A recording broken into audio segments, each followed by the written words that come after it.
Hi, everybody. I wanted to talk to you a little bit today about joy versus happiness. What's the difference? I didn't know what the difference was until I actually experienced true joy. I experience happiness all the time. If anyone knows me, I'm laughing. I am usually very happy. Um, but happiness is not joy. So let me explain the difference. Happiness is not a choice that we make. Happiness has to do with the external factors around us. Someone says a nice thing to us, or someone lets us in the lane in front of us and is kind to us, or someone calls us on the phone and we have a great conversation and it makes us happy. Those are all things that make us happy. That's happiness, but it's very temporary. It's mostly just passing through. Joy, on the other hand, is a choice that's purposefully made. We decide we want joy. We decide we are going to be joyful. We experience joy when we achieve selflessness to the point of personal sacrifice. Jesus talked about joy all the time. Just go do a Google search on what the Bible says about joy, and you will come up with a ton of stuff. Jesus doesn't talk about the pursuit of happiness like our country does. Jesus talks about true joy. Joy actually doesn't need a smile to exist. I know, right? When we are experiencing joy, we can have someone say something incredibly mean to us, but that joy doesn't leave. Joy outlasts that temporary anger or the temporary, terrible thing that happens to us. And newsflash, God is the source of the joy that outlasts those external influences, those external things that bring happiness or sadness 52 different times a day, right? Joy is something that we choose. Don't forget that, because, if you want to go through life experiencing true joy, that is a conscious thing that you have to decide to do every day. In John 15, verses 10 through 17, Jesus said, "If you keep my commands, you will remain in my love, just as I have kept my Father's commands and remain in his love. I've told you this so that my joy, may be in you and that your joy may be complete. My command is this: love each other as I have loved you. Greater love has no one than this, to lay down one's life for one's friends." Let me read that again. Greater love has no one than this, to lay down one's life for one's friends. You are my friends if you do what I command. I no longer call you servants, because a servant does not know his master's business. Instead, I have called you friends, for everything I learned from my Father I have made known to you. You did not choose me, but I chose you and appointed you so that you might go and bear fruit that will last, and so that whatever you ask in my name, the Father will give you. This is my command: love each other. Amazing. So how do we love each other? What does that look like? And you guys might think, oh, I know how to love. I love my kids. I love my husband. Love, love, love. I know what that is. But what does it look like? How does it manifest every day? Because love isn't easy. Love is hard. Love is really hard. It is work. So what does that look like? Well, how do we get joy? I'm going to tell you how I get joy. You might get it a different way. Now, remember, joy versus happiness, right? I'm talking about joy. I'm talking about joy that lasts all week long, no matter what happens to you. It's a different feeling. Happiness kind of exists up here. You're happy. You've got, endorphins running through your body. Something great happens. Let's say you rode a roller coaster and you're just loving it and you're having a great day. That's happiness. But once you go home that night, that happiness fades and you get tired and you go to sleep. And the next morning, it starts all over again. You could have a great day or not a great day. Joy it exists down here in your belly, right? It stays with you. So I get joy by serving others. I get joy by giving things away, money, time, things that I have that someone else would use better than me. I love to give my stuff away. Sacrificing, doing something for someone else, doing something for other people where you know you are not getting anything out of it. You're just doing it and you're sacrificing. Those are the things that give me great joy that just last me all week long, weeks on end. And that is what Jesus talks about a lot. Imagine this, what if I went to a restaurant and it was just amazing. It was this new restaurant, it just opened, and the food was just out of this world. Well, I'd want to tell you all about it. I want all of you to experience that happiness. Okay, I'm using the word happiness here.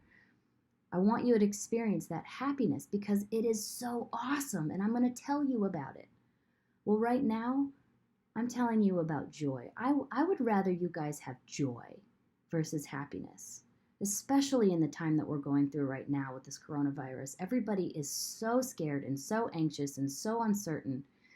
And I want you to have joy to get you through that. That's the only thing that's going to get you through that, is knowing where to find the joy in the sadness, the joy in the times that are uncertain.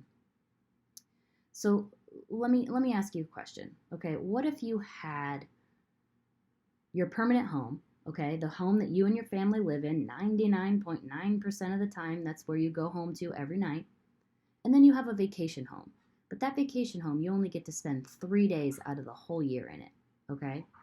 Well, imagine that you spend tons of money, you put all your money and your time into fixing up that vacation home and furnishing it and touching it up and painting it, and you spend oodles and oodles and oodles of time with that vacation home that you only get to spend 3 days in. And you neglect your permanent home. It's messy, paint's falling off the walls, the roof is falling apart, but you spend all your time there. That's sort of like how we view life on earth, right? We spend 1% of our eternity here on this earth. And we fail to realize that every day we should be storing up our treasures in heaven. Getting the new car and getting a new job and making more money and holding on to it and squirreling it away like a squirrel, and what if we end up being millionaires? Well, great, but you can't take any of that with you to heaven. That doesn't matter to God. God, of course, wants to bless us with those things that we need on earth. Don't get me wrong. But none of those things matter to God. Serving, giving, sacrificing, doing the things that God instructs us to do, that's what matters to him. And he's watching us. He's watching us to see where our heart is, what we have in our heart, where that's where our treasures are. Alistair Begg is a senior pastor at Parkside Church in Cleveland, and he said something that just stuck with me. He said, "It is impossible to serve God without serving one another." And I thought that was brilliant. I have that posted so that I can read it. And then Victor Hugo, who wrote Les Mis, which I love, said, "You can give without loving, but you can never love without giving.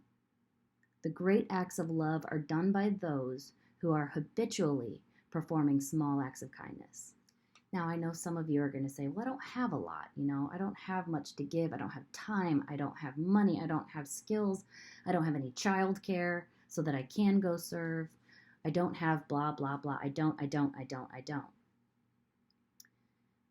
But God will help you with that. If we truly trust him to take care of us, he is going to make sure that we have the things that we need after we are giving and giving and giving. 2 Corinthians 9, 7 through 9 says, "Each of you should give what you have decided in your heart to give, not reluctantly or under compulsion, for God loves a cheerful giver.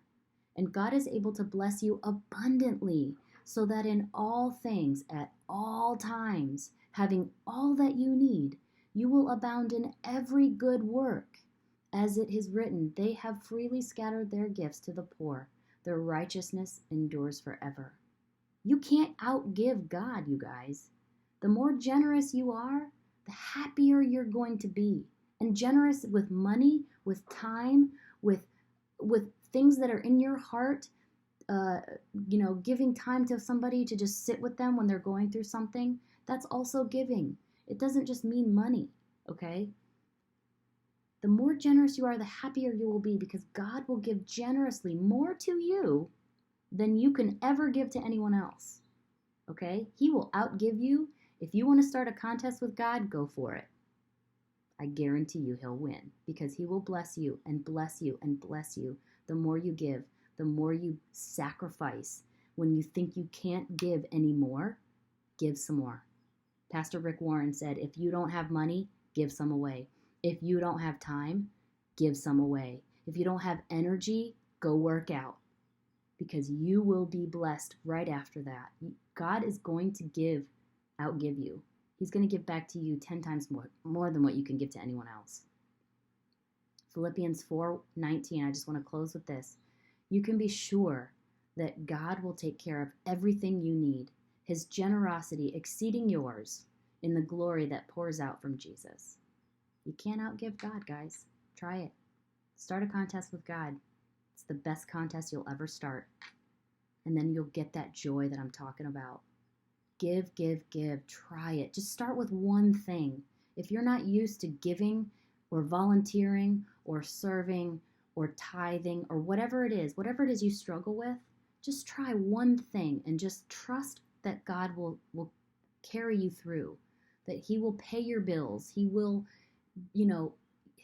I can't tell you how many times I have played this game with God, and I have said, God, I don't know how you're going to do it, but I need my bills paid. I am down to my last dollar. I need to pay this bill that's coming up.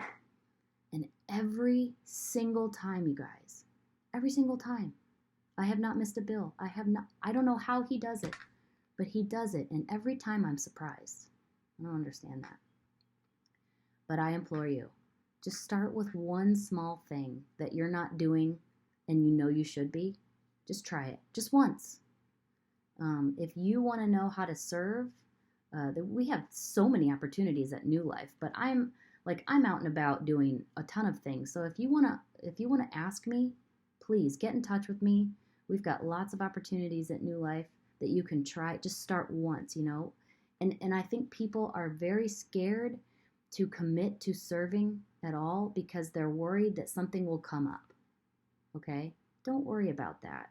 Just do it. Just take that one small step and you will get that joy that lasts forever. Okay? I just want to bottle my joy up and give it to all of you. So this is how I'm telling you to come get that bottle of my joy. Come serve with me. Come give with me. Come sacrifice with me. And I'll show you how it works. And God is just going to be like, he's going to be excited. So let's do it, guys, because we need some joy right now.